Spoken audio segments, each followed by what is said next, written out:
하셨습니다. 사랑의 구성 요소가 무엇이냐라고 했을 때 고린도전서 13장을 보면 그 사랑의 구성 요소에 대해서 아주 구체적으로 말씀하고 있습니다. 사랑의 구성 요소. 여러분, 고린도전서 13장의 말씀은 바로 하늘에서 온 말씀이죠. 물론 성경 말씀이 다 하늘로부터 온 말씀입니다. 성령의 감동으로 기록된 말씀이죠. 고린도전서 13장은 사랑의 찬미가라고도 부릅니다. 그리고 하늘로부터 주님께서 주신 그 말씀인 것이고요. 인간을 통해 역사하시는 하나님의 생명을 하나님께서 친히 묘사하신 것이라 볼 수 있습니다. 13장 1절에 보면 내가 사람의 방언과 천사의 말을 할지라도 사랑이 없으면 소리나는 구리와 울리는 꽹과리가 된다라고 말씀하고 있습니다. 여러분, 이 말씀을 쉽게 표현한다면 내가 이 지구상에 있는 모든 언어들을 습득하고 언어들을 이해하고 내가 구사한다 할지라도 우리가 요즘에 영어만 잘해도 인정받습니다. 대단한 거예요. 그런데 내가 이 지구상에 있는 모든 언어들을 내가 이해하고 습득하고 그것을 구사한다 할지라도 심지어는 천사의 말을 이해하고 천사의 말을 구사한다 할지라도 아가페의 사랑이 없으면 그는 아무것도 아니다. 그는 소리나는 구리요 시끄러운 꽹과리에 불과하다. 이렇게 말씀하고 있는 것입니다. 여러분, 언어는 가장 고귀한 선물 중에 하나인 것입니다. 하나님께 주신 선물 중에서 가장 고귀한 선물 중에 하나예요. 우리가 이 지구상에서 사람만이 언어를 구사할 수 있습니다.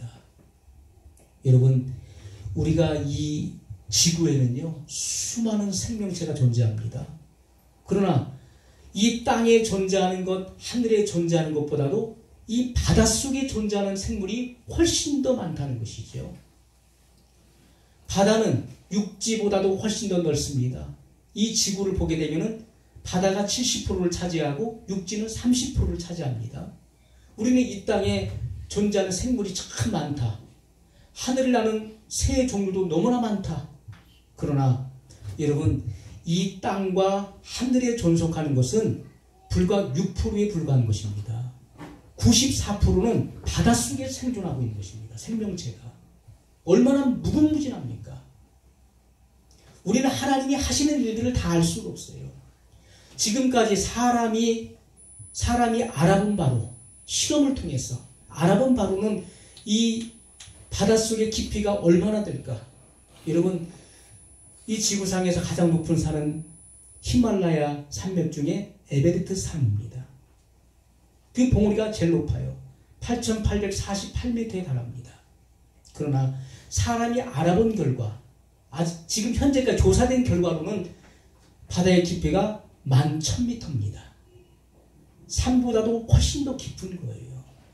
우리가 해외를 나갈 때 어떻습니까? 고도가 11,000m까지 올라갑니다. 11,000m 상공에서요, 저 밑에를 바라보면요, 까마득한 곳입니다. 아주 큰 선박도 아주 작게 보입니다.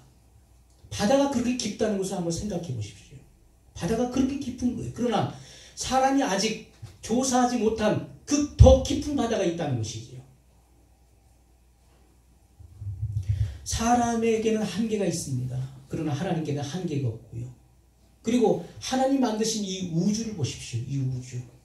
이 대우주를 보십시오. 이것은 상상할 수 없는 것이지.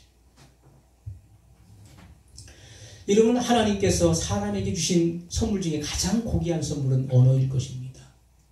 수많은 생명체가 존재하지만 우리 사람처럼 이렇게 언어를 자유롭게 구사할 수 없습니다.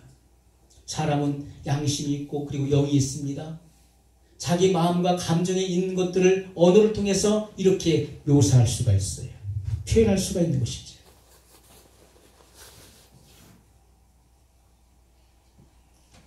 그러나 여러분, 우리가 이렇게 고귀한 언어를 가지고 있다 할지라도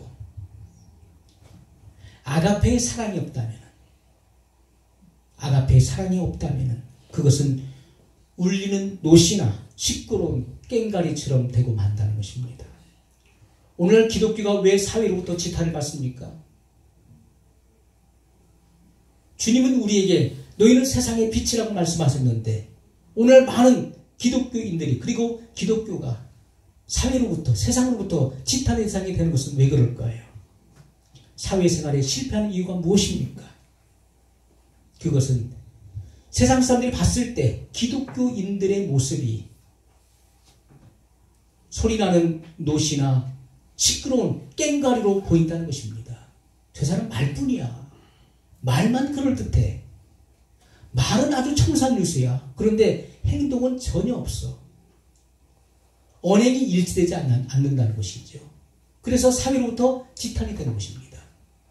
더 높은 도덕성과 윤리성을 요구하는 기독교 사상과 맞지 않는다는 거예요. 야, 내 교회에서 가르치는 게 뭐야?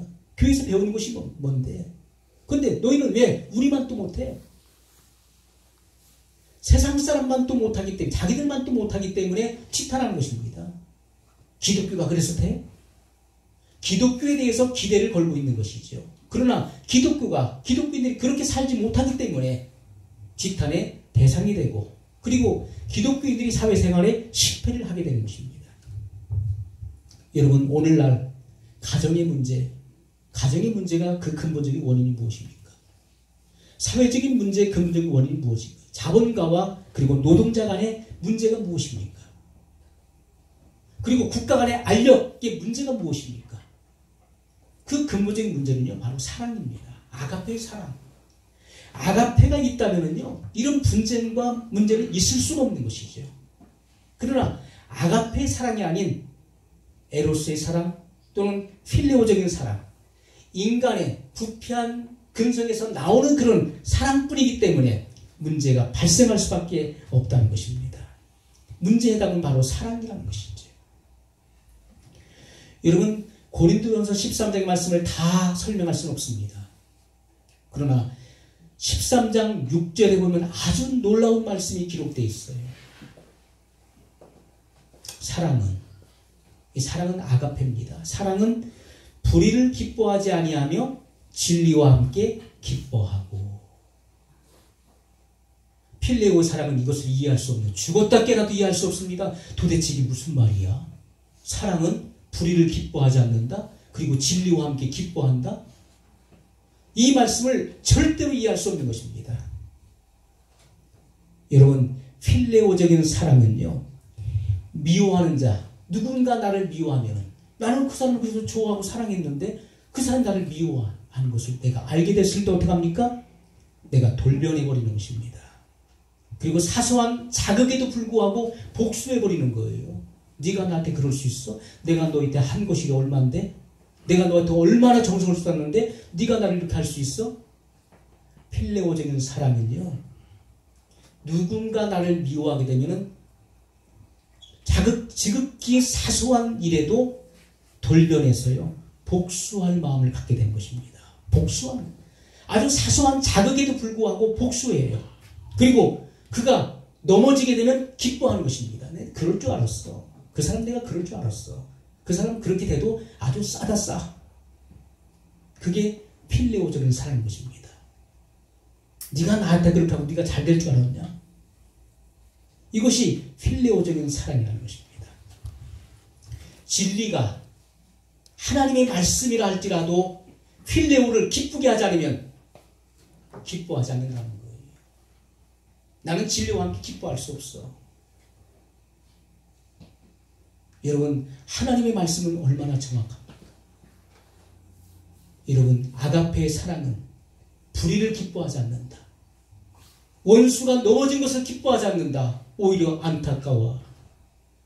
그 사람이 왜 그렇게 됐어? 참 너무 안타깝다. 이것이 여러분 아가페적인 사랑인데, 원수가 넘어졌을 때 싸다 싸. 내가 그럴 줄 알았어. 내가 이 날이 오길래 기다렸어. 이것이 바로 필레오적인 사랑인 것입니다. 불의를 기뻐하는 것입니다. 그러나 아가페의 사랑은 불의를 기뻐하지 않습니다. 하나님은 원수가 지옥 가는 것을 기뻐하시지 않는 분이십니다. 하나님은 눈물을 흘리시는 분이에요. 원수가 넘어지는 것을 하나님은 기뻐하지 않습니다. 하나님은 진리를 기뻐하시는 분이십니다. 오늘 하나님의 자녀들의 삶이 어떻게 열매를 맺어야 될까요? 그것은 내가 불의를 기뻐하지 아니하고 진리와 함께 기뻐하는 것입니다. 아멘. 하나님의 진리와 함께 기뻐하는 것. 아멘. 그것이 우리 삶 속에서 아름다운 열매로. 왜요? 하나님의 생명인 본성, 사랑의 본성이 내 안에 들어왔기 때문에 나는 아직 바뀌지 않았다고는 이 마인드, 이 생각의 변화만 있으면 되는 것입니다. 아, 하나님의 사랑이 내 마음에 이미 부어졌구나. 나는 아직 안 됐어 하는 이 생각을 고쳐야 됩니다. 이 마음, 마인드를 새롭게 함으로 변화를 받아 하나님의 선하시고 기뻐하시고 온전한 뜻이 무엇인지 분별하도록 하라고 말씀하시는 이 말씀을 기억하십시오. 아멘. 내 안에는 이미 하나님의 생명이 들어왔다. 아멘. 하나님의 자녀의 생명이 있고, 그리고 그러므로 나는 행동과 말을 통해서 하나님의 사랑을 나타낼 수 있는 자다. 아멘. 여러분, 그 사랑을 실천하는 현장이 바로 여러분의 삶입니다. 아멘. 삶을 통해서 나타날 때 여러분 빛이 될 것이고, 아멘. 그리고 기독교가 다시는 지탄의 대상이 되지 않을 것입니다. 아멘. 하나님의 새로운 법, 그리고 새로운 언어의 삶을 통해서 하나님의 아름다움을 나타내시기를 주님의 이름으로 소원합니다. 아멘.